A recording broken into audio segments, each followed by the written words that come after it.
Bienvenidas, bienvenidos a Motivarte Podcast. ¿Cómo andan? Bueno, episodio número 111.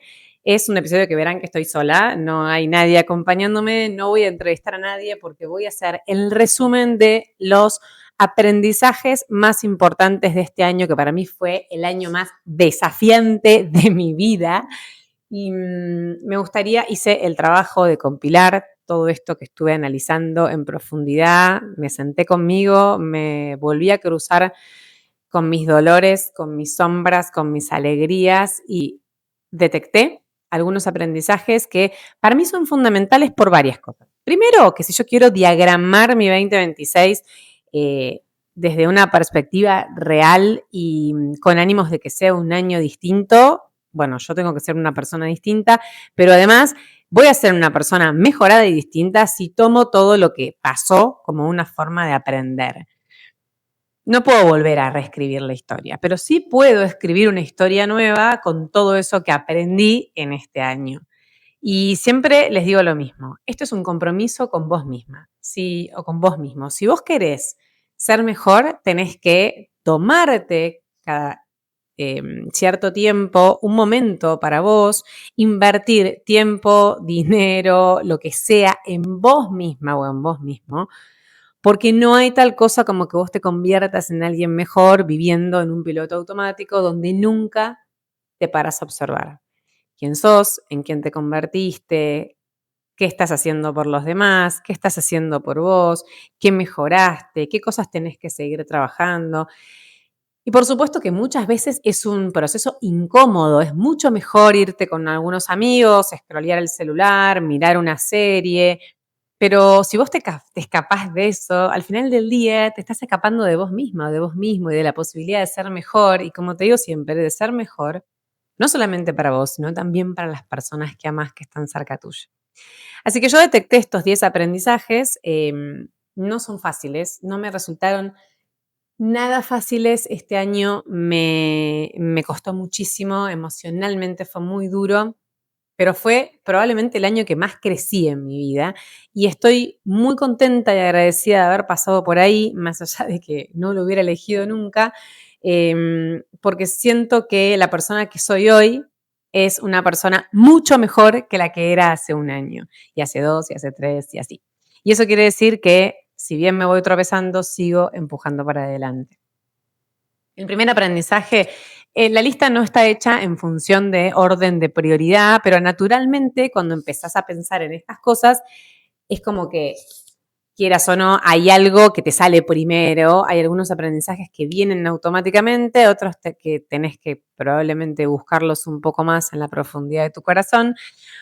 Pero bueno, son los que me salieron de la manera que los pensé y probablemente tengan un orden de prioridad porque aparecen primero en mi mente. El primero es que cualquier verdad es más suave que una mentira, que la verdad duele y hay que tener mucho coraje para decir la verdad, sabiendo que esa verdad incomoda o lastima, pero es la única forma de sostener una relación sana y además duele una vez, la mentira duele en cuotas. Y yo me descubrí siendo una persona que en el miedo a perder intenta todo el tiempo acomodarse a la proyección de imagen que quiere dar en el otro y a no incomodar nunca y a no generar situaciones en donde tenga que mostrarse tal cual es por miedo a perder, por miedo a que las otras personas no te elijan, no me quieran. Y esto al final del día es un problemón, porque vos terminás perdiendo tu esencia, siendo alguien que probablemente no sos, eh, siendo con vos misma una persona que se traiciona. Y decir la verdad sin miedo es un acto de amor propio. Por supuesto que las personas que tratamos de complacer siempre a otros y que tratamos de amoldarnos, tenemos mucho que trabajar en el sentido del amor propio, porque el otro día escuchaba un psicólogo que decía que las relaciones sanas tienen que estar dispuestas a perder. Y esto quiere decir que vos te tenés que mostrar tal cual sos, tenés que ser honesta con lo que querés, con lo que te gusta, con lo que esperás de la relación, con lo que tengas en tu corazón, y el otro tiene que ser capaz, con su amor, de comprenderlo, de acompañarte y lo mismo vos. Pero si vos no podés decir las cosas que te pasan honestamente o las cosas que querés hacer honestamente, porque tenés miedo de que la otra persona se incomode o se vaya de tu vida, hay algo ahí que está en corto y no funciona. Por supuesto que son aprendizajes muy profundos porque uno intenta hacer de esta manera con toda su vida. Es como una forma de vivir en donde vos vivís acomodándote a lo que los demás esperan de vos o a la, o a la proyección que vos querés dar en el otro según la imagen que tienen. Y bueno, y tiene un costo muy alto y yo no quiero volver a pasar por ahí. Con lo cual me di cuenta que la verdad es la única salida. No quiero que mi mente tenga tanto miedo a perder que esconda cosas que simplemente obligan a pasar por una conversación incómoda. Y las conversaciones incómodas además forman parte de las relaciones. Si vos tenés una relación en donde nunca tenés conversaciones incómodas, es porque esas conversaciones incómodas están abajo de la alfombra, pero somos seres humanos que pensamos distinto, sentimos distinto, tenemos necesidades distintas y eso un día aflora y un día necesita ser conversado. Lo ideal es que no sea un día que conversás 30 temas juntos, sino que lo vayas llevando día a día. Porque además eso permite conocer a la otra persona y ir en este vals de ida y vuelta viendo de qué manera podemos acomodarnos el uno al otro. El segundo aprendizaje tiene que ver con dominar mis impulsos. Yo siento que este año viví el salto más grande de ser una niña a ser una adulta. Y si bien tengo 42 años y vos podrás decir, che, te llegó un poco tarde, creo que muchas veces comprendemos el significado de la responsabilidad que tenemos en la adultez cuando empezamos a vivir cosas que nos ponen de frente con nosotras mismas. Ahí nos damos cuenta realmente qué nivel de adultez, de responsabilidad afectiva, de gestión emocional, de cuidado tenemos cuando somos capaces de ser considerados con el otro, cuando nos hacemos cargo de lo que hacemos, pero son cosas que vienen con la madurez y con el tiempo. Y el hecho de gestionar mis impulsos es una de ellas. Me di cuenta que tengo una adicción al celular, algo que bromeaba y era un chiste, pero la realidad es que no es tan chiste. Y desde que ese momento a esta parte, lo que intento hacer es que mi dependencia del celular, primero entender qué me lleva a eso, ¿no? ¿Qué estoy buscando ahí? Pero además, poder buscar espacios donde me quedo sin el celular. Entender que ese es un ejemplo para mis hijos que yo no les quiero dar. Yo no quiero ser esa madre. No quiero que vean una madre con el celular pendiente todo el tiempo. Quiero entender cuáles son mis impulsos hacia eso. Entonces, por ejemplo, dejé de mirar las redes sociales una vez que estoy acostada en la cama, trato de buscar momentos en donde digo, che, voy a quedarme sin el celular y leo y escucho música y escribo y cocino, pero hago otras cosas porque si no, claro, tenés todo en el celular. A veces entro a WhatsApp porque ahí guardo las cosas que quiero grabar, porque guardo un reel que me sirve de inspiración, porque tengo anotada la lista del supermercado. Entonces, al final del día, nunca termino de hacer esa desconexión. Y eso es un impulso, es una necesidad de dopamina, es algo que tengo que controlar. Lo mismo pasa con el resto. Detecté que hay una parte de mí que, como les dije el otro día en otro video, es una parte, una Florencia que es la que tiene miedo, la que es insegura, la que me castiga a veces, la que me dice, ves, tenés razón, la que se enoja, que por momentos me domina. Y honestamente siento que me domina mucho menos ahora, porque logré separarla de mi cabeza, entender que no soy yo esa persona. Y le puse nombre, se llama Malena, y le puse nombre a esa parte de mi cerebro y yo, para. A veces le digo, bancátela, esto es una construcción tuya, a veces le digo, pará, la saco, le agradezco, pero me doy cuenta que no tengo por qué escucharla y un poco la puse como medio que la demonicé y no me gusta que me hable y cada vez que me habla la saco. Es como esa amiga que viste que es mala onda, que te molesta, que te llena la cabeza, no, la sacas.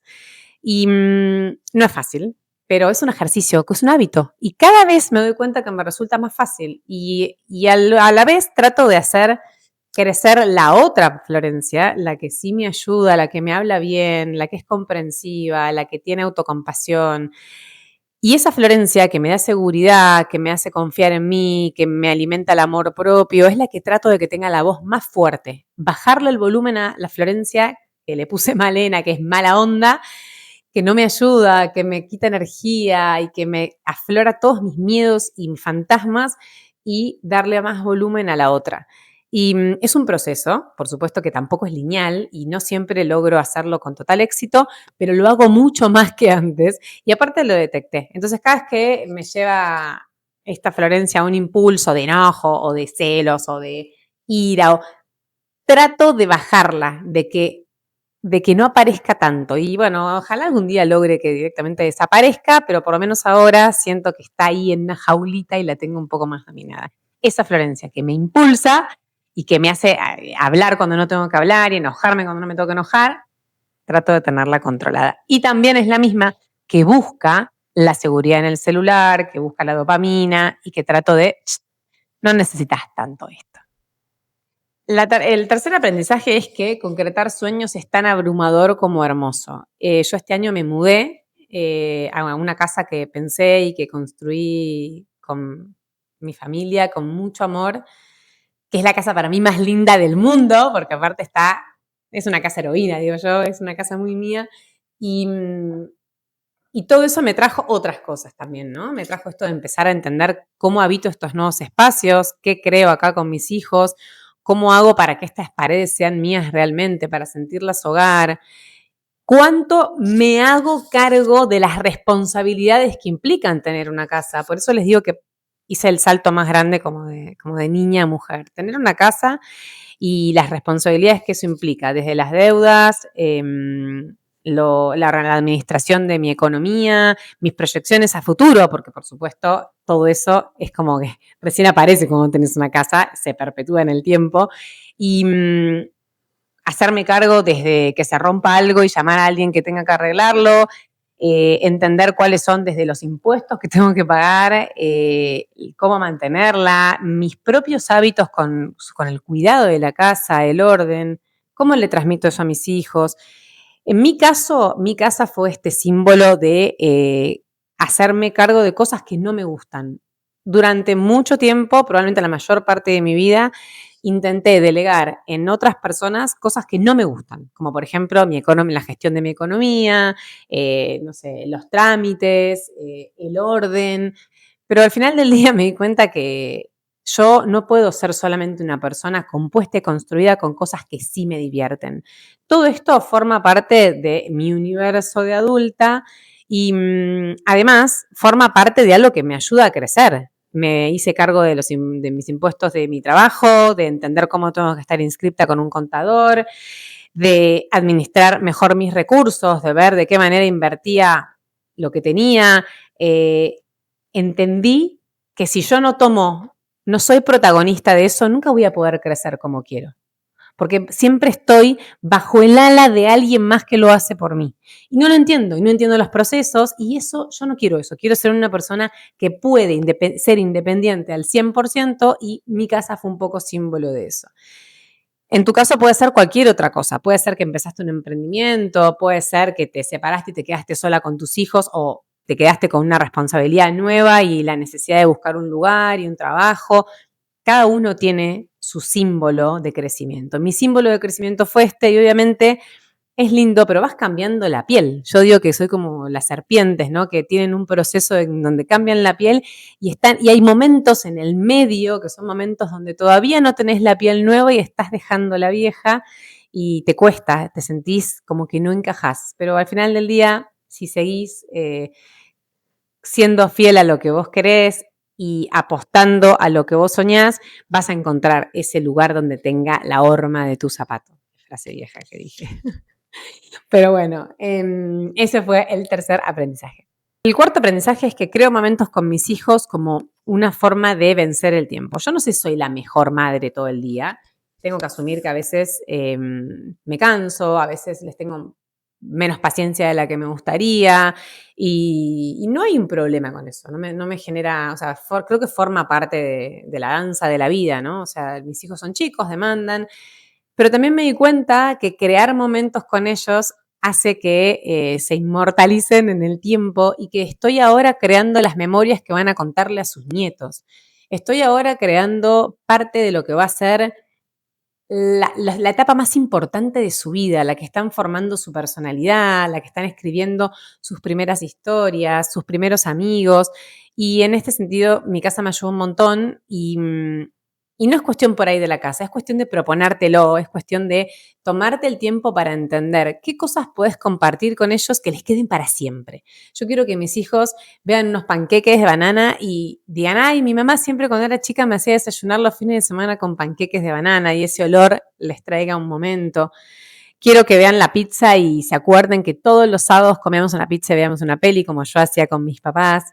Quiero que vean una pequeña historia de alguien y sepan algo porque alguna vez vieron una historia conmigo. Nosotros siempre que terminamos de comer, los días que están conmigo, vemos una pequeña historia de algún personaje como Leonardo da Vinci, como desde Messi, no sé, Frida Kahlo, alguna personalidad de la historia que, por ejemplo, le llevó a entender que Edison hizo 999 veces una lamparita hasta que logró dar con la luz.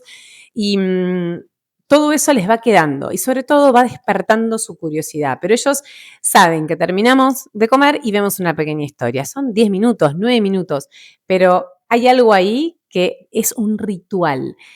Y el día de mañana esos rituales van a poder hacerlos ellos con sus propios hijos y crear momentos, porque si no yo sentía que la vida se me pasaba, ¿viste? Que era un piloto automático y que siempre el ruido y la gente y venía un amigo y venía otro amigo. ¿Y cuándo compartíamos nosotros realmente? ¿Qué momentos estaba dejándole yo a mis hijos conmigo? Yo pendiente de que, ¿dónde estaba mi energía? Y eso me gustó porque este año lo pudimos hacer recontra claro. Lo mismo hicimos para Navidad, que creamos un ritual de poner la estrella y de ver durante todo el mes de diciembre películas navideñas, música navideña, ciudades. Vemos un montón de videos sobre qué ciudades del mundo queremos conocer y las vamos conociendo desde nuestro sillón por ahora. Pero todo eso hace que generemos una sinergia entre los tres muy distinta y clave para esta etapa de su vida, o al menos desde mi perspectiva. Otro punto importante es que la amistad verdadera pasa pruebas que el cariño tibio no sobrevive. ¿Y qué quiero decir con esto?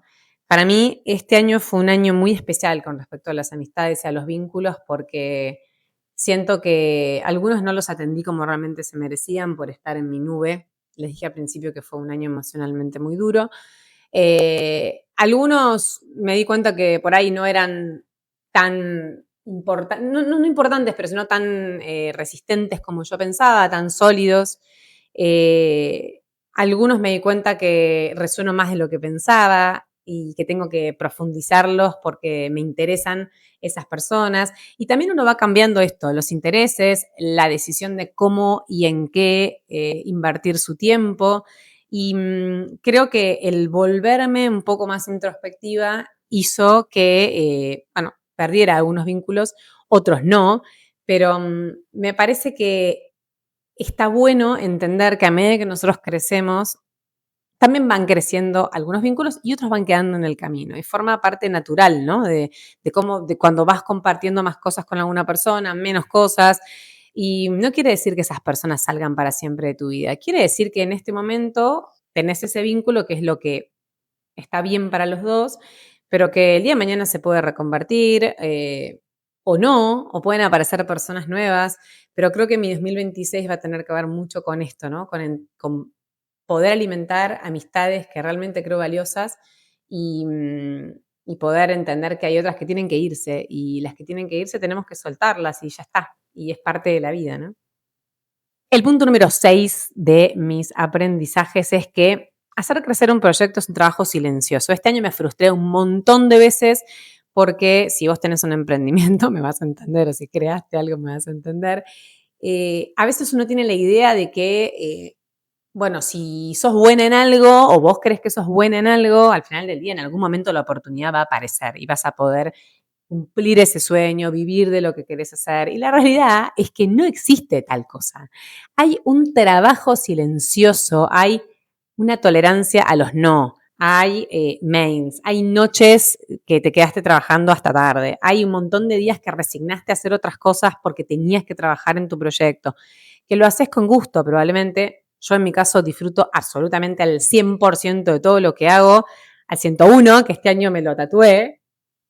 Ahí está. De todo lo que hago, para mí a veces me cuesta más desconectarme que conectar, pero me di cuenta que por más que vos le pongas muchísimas horas, lleva muchísimas horas más. Entonces, no tiene glamour. O sea, esto de poder crear un proyecto que vos ves del otro lado, que parece simple, que son unos videitos, no, tiene realmente mucho esfuerzo, mucha cabeza y muchas emociones, muchas frustraciones, muchos enojos, porque a veces las cosas no salen como querés o no se dan en el tiempo que querés, pero hay algo, el otro día una persona me decía, dice, bueno, soltá todo, listo, deja todo. Y a mí me agarró como una angustia, como si tuviera que soltar a una persona que amo. No, no voy a soltar esto. Voy a seguir con esto. De hecho, empecé mi podcast a mitad de año, por primer año, porque siempre lo hago todo el año, y no lo abandoné. Dije, no, lo voy a seguir. Y volví a juntar fuerzas, empecé de vuelta y dije, el podcast vuelve porque es una de las cosas que más me gusta hacer, porque es mi oportunidad de tomarme un café con personas que admiro y porque me encanta y porque siento que ayudé a un montón de personas que se inspiraron a través de motivarte. Entonces, no tires la toalla o no bajes los brazos si estás en un proyecto, un emprendimiento tan fácilmente y entendé que no es magia, es trabajo, trabajo, trabajo y trabajo, es estar atenta, es una forma de vida. Para mí, mi proyecto es una forma de ver el mundo y bueno, el proceso de que eso sea así es lo que más feliz me hace, más allá del resultado. Mi aprendizaje número 7 tiene que ver con el paso del tiempo. Este es el primer año, creo, que tomé contacto con la realidad del paso del tiempo y aunque parezca algo completamente obvio, porque digo, desde que nacemos va transcurriendo el tiempo y nos vamos acercando hacia la vejez, hay hay como algunos momentos medio bisagra que van generando este contacto que son muy, muy útiles porque no solamente hacen que registremos el paso del tiempo en nosotros, sino también el paso del tiempo en las personas que amamos y tenemos alrededor. Este año registré mucho más el paso del tiempo en mis papás, el paso del tiempo en mis hijos y, por supuesto, en mí. Y me di cuenta que durante muchos años yo estaba metida en una carrera de ratas en donde tenés que sostener tu juventud, lo que sos, tus canas, tus arrugas, tu energía, tu capacidad de hacer muchas cosas, tu rol de mujer multifacética, proteínas y cosas que al final del día lo único que hacen es generarte una vara muy alta de exigencia que te termina frustrando. Este año fue el año en donde eliminé de mi vida, limpié algunas exigencias que ya no tengo, puse la prioridad en las que sí son importantes, como por ejemplo hacer ejercicio y comer bien, como nunca antes, y la sostuve y la sostengo.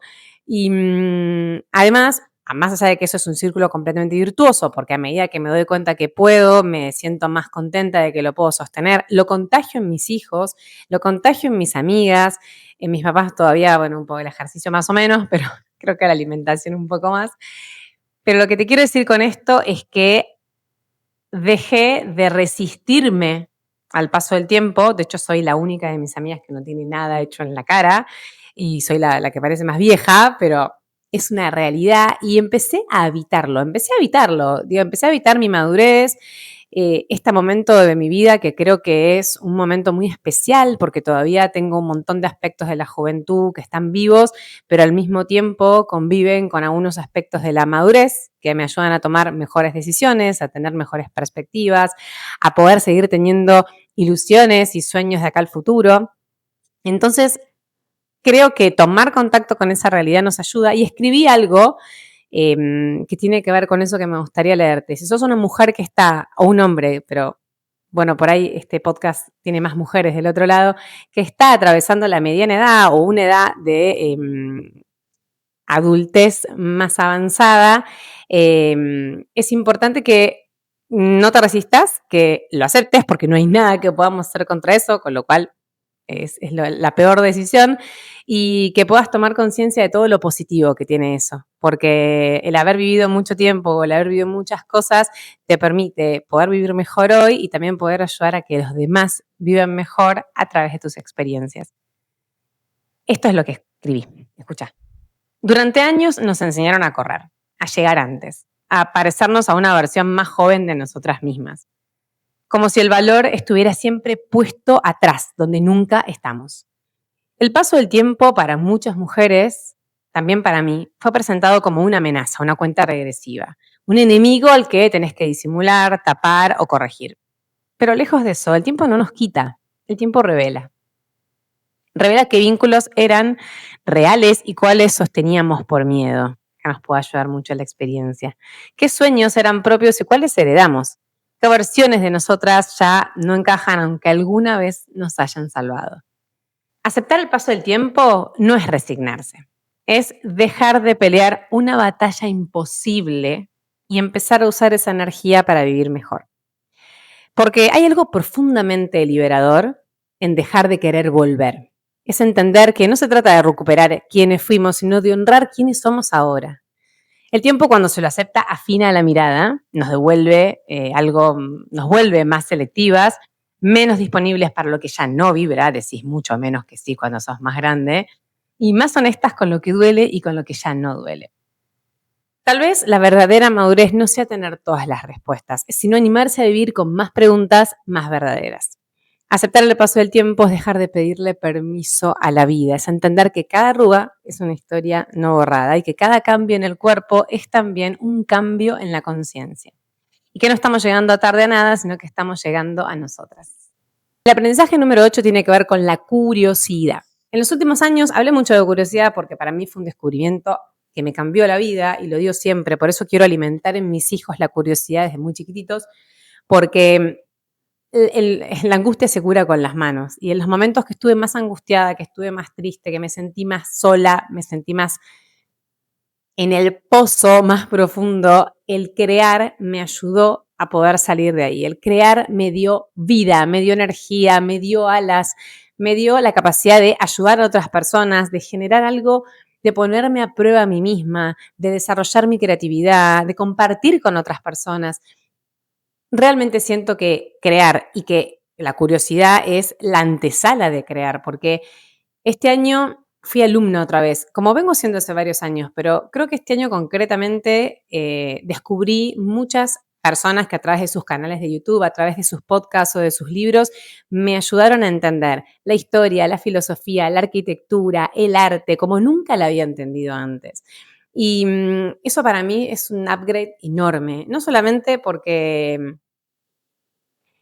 conocerlas me inspira, sino porque me ayuda a crear un mundo en mi interior enorme, repleto de cosas que me motivan. Por eso me gusta tanto a veces estar sola, porque puedo ver un documental, puedo aprender de algo, tengo mi cuaderno de curiosidades donde voy anotando todo y eso implica, no sé, entender cómo funciona el universo y que el Sol es así de chiquitito versus el resto de los planetas, o entender, no sé, la historia de Japón o un país que siempre queremos ir con mis hijos, o no sé, o conocer la historia de Leonardo da Vinci, un modelo, un movimiento de arquitectura, algunos autores que en su momento fueron reveladores para la historia mundial, de todo. O sea, creo que descubrí que mi interés por las cosas, mi interés por conocer y por saber, tiene mucha hambre y eso es espectacular porque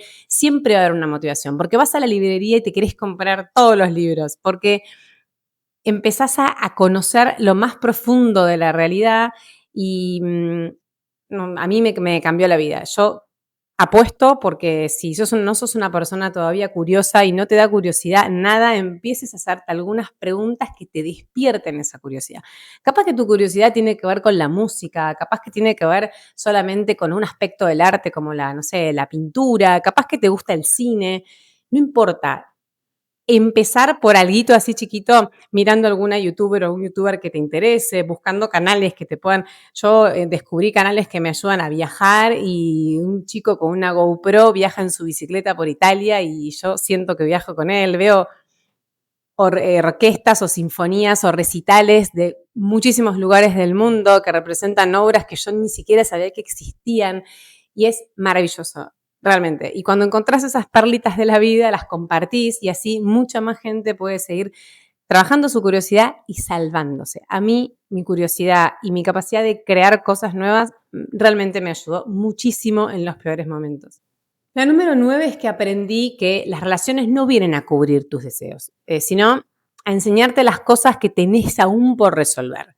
Y que hay algunas heridas que traemos desde tiempos anteriores que terminan proyectadas en la nueva persona que ingresa a tu vida. Entonces, el conflicto en nuestra relación termina siendo un reflejo de las heridas que no tenemos todavía resueltas. Y nos cuesta ver a la persona nueva porque estamos cegadas por el miedo, la angustia y todo lo que venimos atravesando siempre, que es como unos anteojos que nos ponemos y que como no logramos sacarlos, vemos todo a través de ese cristal. Pero creo que este año me ayudó a entender, primero, que soy yo la que tiene que despojarse de todo ese pasado y tiene que confiar en sí misma. Confiar en que las personas que yo elijo tener cerca también me eligen a mí. Y que no por eso, o porque tengamos algunos desencuentros, vamos a terminar nuestro vínculo como si fuera algo que no tiene valor. Mi vínculo con el otro también tiene valor para el otro. No soy solamente yo la que está poniendo todo de un lado y aprender a confiar en eso es muy importante. Y entender que hay que sanar y trabajar bien las heridas del pasado, porque si no, otras personas terminan pagando la factura que no generaron, terminan arreglando lo que no rompieron. Y por último, la número 10, la queja. Tiene que ver con que me di cuenta que me quejo mucho más de lo que agradezco y que mis quejas son mucho más grandes que mis satisfacciones, que es un hábito que descubrí que tengo en mi cabeza y que es malísimo porque termina tiñendo todo. Entonces me preguntas, che, Flor, ¿cómo te fue en tal lado? Yo te digo, bien, pero... ¿Y qué es ese pero? O sea, la forma de mirar las cosas que me pasan en la vida es algo que tengo que seguir trabajando en cambiar. Porque cuando la queja es más grande que mi agradecimiento, termina nublando todo. Y la gratitud es una de las grandes fórmulas para ser feliz, para entender todo lo que tenemos, agradecer, valorar. Yo escribo un cuaderno que se llama One Line a Day, hace 2 años. Estoy por empezar el 3er año de ese cuaderno, donde tengo escrita una línea por día. Y lo hice con el objetivo de que cada noche poder repasar lo que me pasó en el día, agradecer, además para tener un registro. Hoy puedo ir a cualquier día de los 2 años anteriores y entender o saber qué pasó. Y a veces no lo logro tan fácilmente. A veces mi incipiente actitud actitud de queja me tapa, me termina nublando todas las cosas espectaculares que tengo y dejo en otros la sensación de que estoy insatisfecha, de que nada alcanza. Lo veo mucho en mis hijos y me resulta muy doloroso porque siento que obviamente de algún lado lo sacaron, pero no estoy completamente perdida y siento que todavía tengo mucho para trabajar con ellos y por supuesto para trabajar en mí.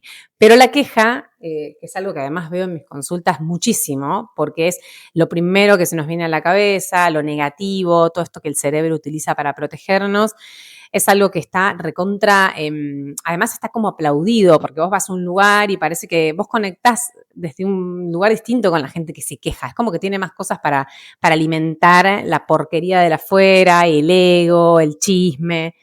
Y no es tan así. De hecho, tenemos probablemente muchas menos cosas de las que quejarnos que cosas por las que tenemos que agradecer. Así que cambiar mi hábito de la queja también es un objetivo del 2026, agradecer muchísimo más porque claramente tengo muchas más razones por las que decir gracias. Bueno, espero que les haya gustado este video, les abrí mi corazón. Honestamente tengo como 6, 7 más, pero no los quiero aburrir y bueno, algunos también forman como muy parte de mi intimidad más íntima. Gracias por estar del otro lado, que tengan un excelente 2026 y les voy a decir la misma frase que dije también creo que el año pasado y el anterior, y es que no esperemos tener un año nuevo si nosotros somos los mismos, trabajemos para ser distintos y la primera herramienta que tenés para ser distinto es esta y es pensarte distinto. Acordate, pensate distinto, pensá de otra manera que vas a empezar a actuar de otra manera y a hacer de otra manera. Chau, felicidades.